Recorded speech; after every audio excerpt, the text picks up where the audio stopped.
Israel is supporting ISIS.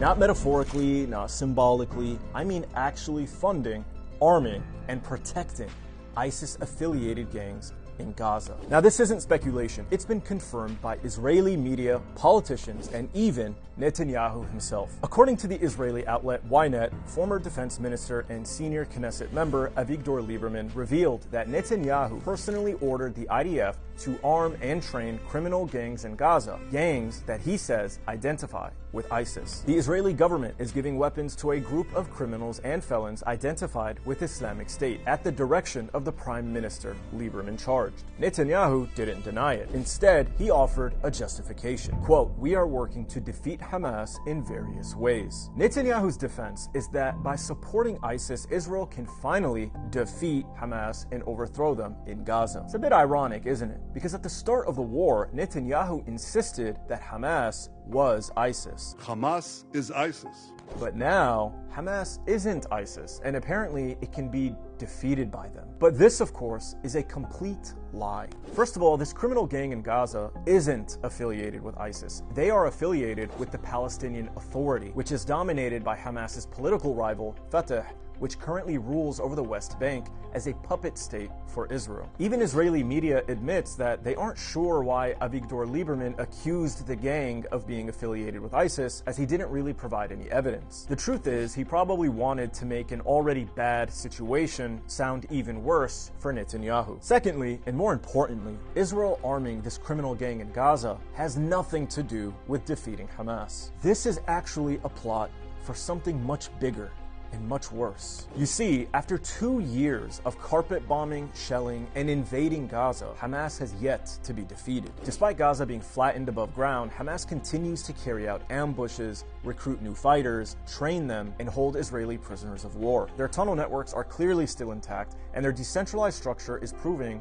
nearly impossible to dismantle. Virtually all of their leaders have been killed, yet they continue to fight on. Now, if you'd like a full breakdown on how this is even possible, go ahead and check out my explainer video on this topic, how Hamas survived. So, given their ability to survive all of this, what will arming a few hundred criminals do to Hamas that the IDF already hasn't done? You guessed it, nothing. This isn't going to defeat Hamas. But that isn't the point. This is about a completely different mission. This is about Israel's plan to carry out the final solution. From the very beginning, Israel's goal has been the ethnic cleansing of Gaza. This has been made abundantly clear by political and military officials at every level, including Netanyahu, who recently told cabinet members in a private meeting, which was leaked to the press, quote, "Forcefully displaced Palestinians will not return to their homes. They will not be there.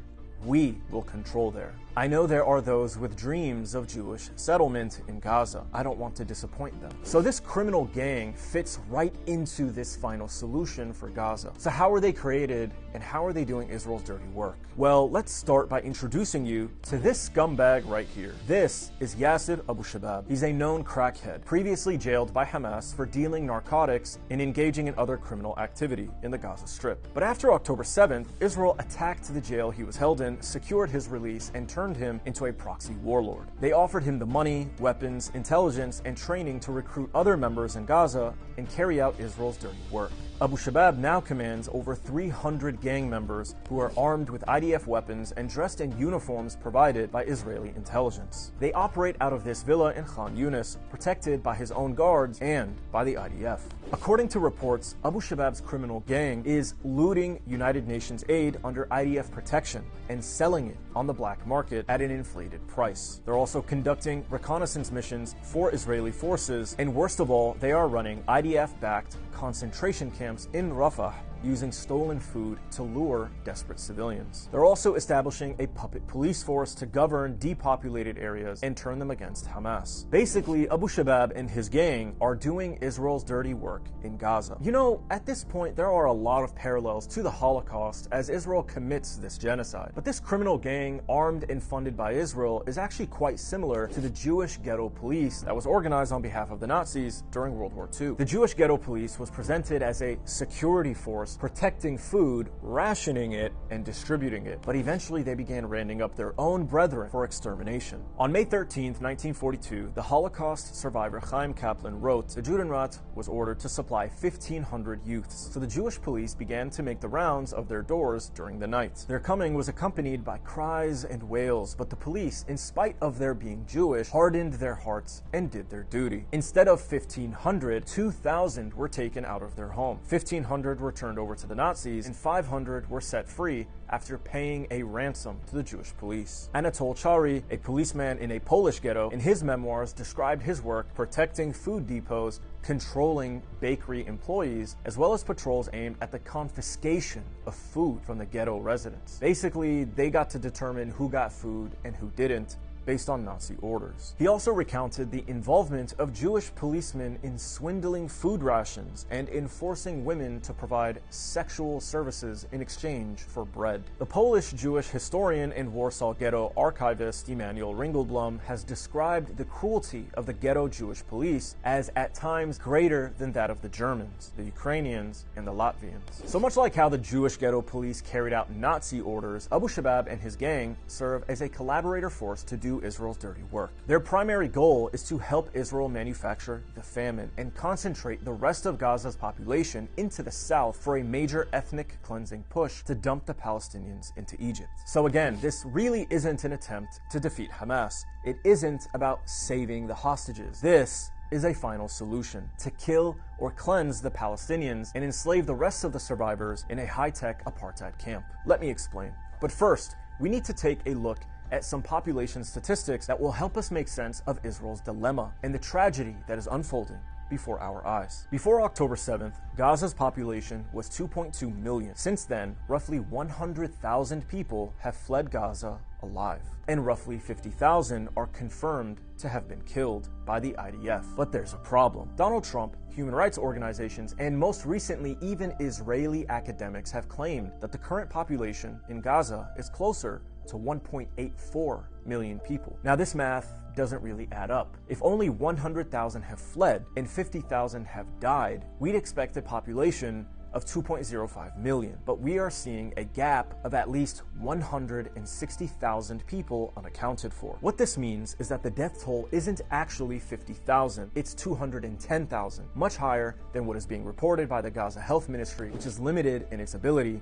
to accurately count the deceased. And this shouldn't come as a surprise. A year ago, The Lancet, which is one of the world's most respected medical journals, published a report estimating the true death toll may be at least 186,000. So this 210,000 figure is consistent with the Lancet's estimation from 1 year ago. Now let that sink in. 210,000 Palestinians dead in a live-streamed genocide in 2025. And yet the campaign continues, because even after 2 years of manufacturing a living hell, Israel still has 1.8 million Palestinians to deal with. This is a very serious dilemma, as Israel has still not achieved its goal of ethnic cleansing. This is because the Palestinians of Gaza, as former refugees from other areas of Palestine, are deeply committed to never allowing Israel to commit another ethnic cleansing. In the temporary ceasefire from earlier this year, many Palestinians returned to their home in the north, even though it was complete rubble, in order to clean up, make repairs, and start over. This perseverance has driven the Israelis mad. So how can they force people who've survived the unimaginable to finally give up their land? Well, Israel has decided to escalate their bombing, to exhaust and starve the Palestinians to hell in an attempt to break them. Virtually every week for the last 2 years now, the IDF has issued evacuation order after evacuation order, forcing entire communities to march from one fake safe zone to another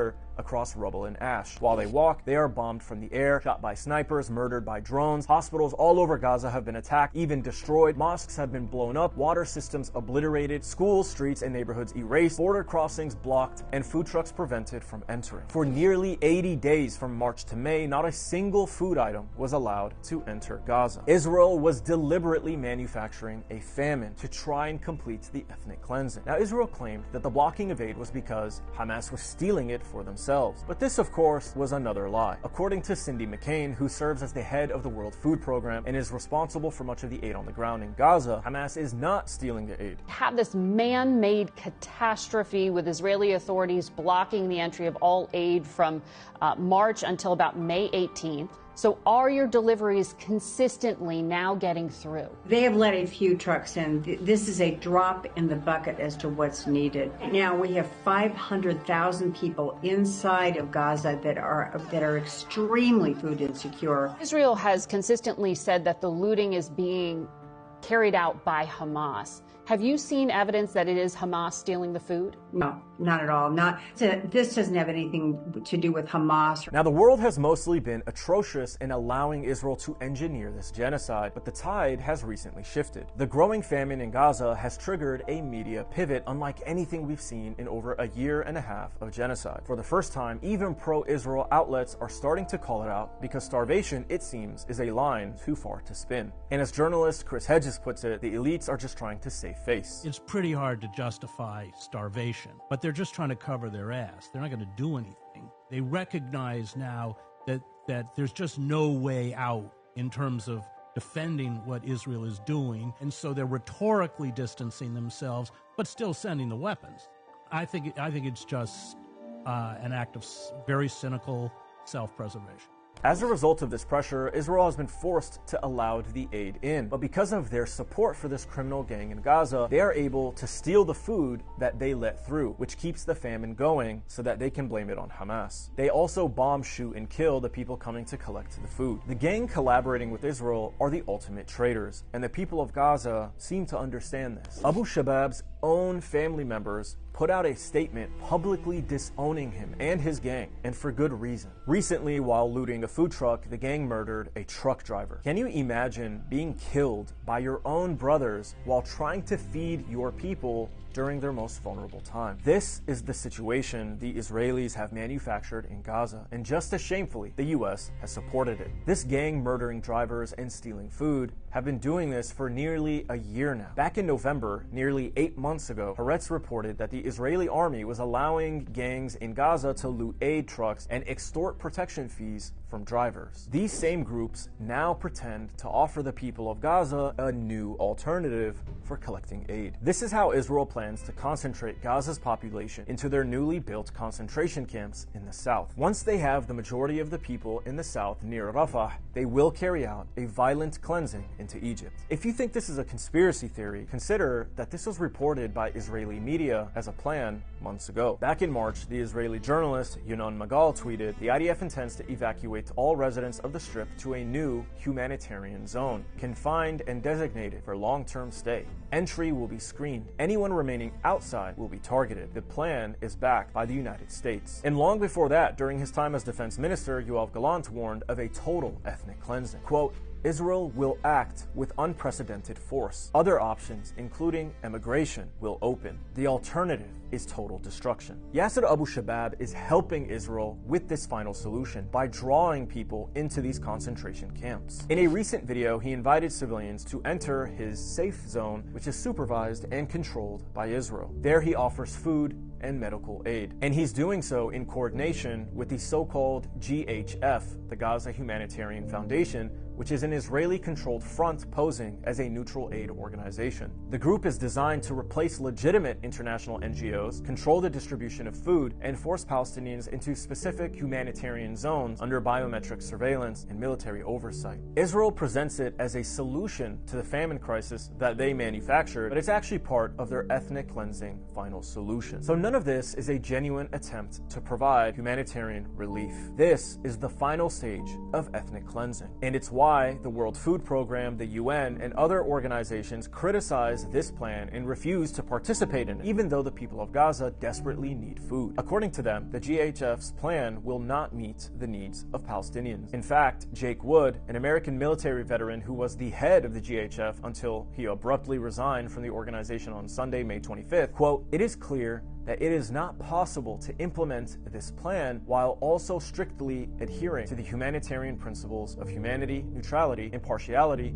and independence, which I will not abandon," Wood said. So it's obvious that Israel has been weaponizing famine to control the population, and this criminal gang, led by Yasser Abu Shabab, is helping them do it. After the ethnic cleansing is complete, those that are not killed or cleansed from Gaza will live as slave laborers in the Strip that has been chopped into 5 or 6 different zones of control, each under permanent Israeli surveillance by AI-powered high-tech walls, cameras, sensors, gun turrets, and drones. It will be the most advanced, high-tech concentration camp in history for whoever survives. To achieve this, the IDF has been bulldozing entire neighborhoods, not because they were damaged or pose a threat, but because they were still intact. Operators have openly admitted to demolishing up to 50 homes a day, with orders to erase anything Palestinians might return to. The goal is to leave Palestinians nothing to return to. After this final solution, and once the AI occupation is established, Jewish settlers will begin moving in and colonizing Gaza. So Israel supporting this criminal gang has nothing to do with defeating Hamas or getting the hostages back.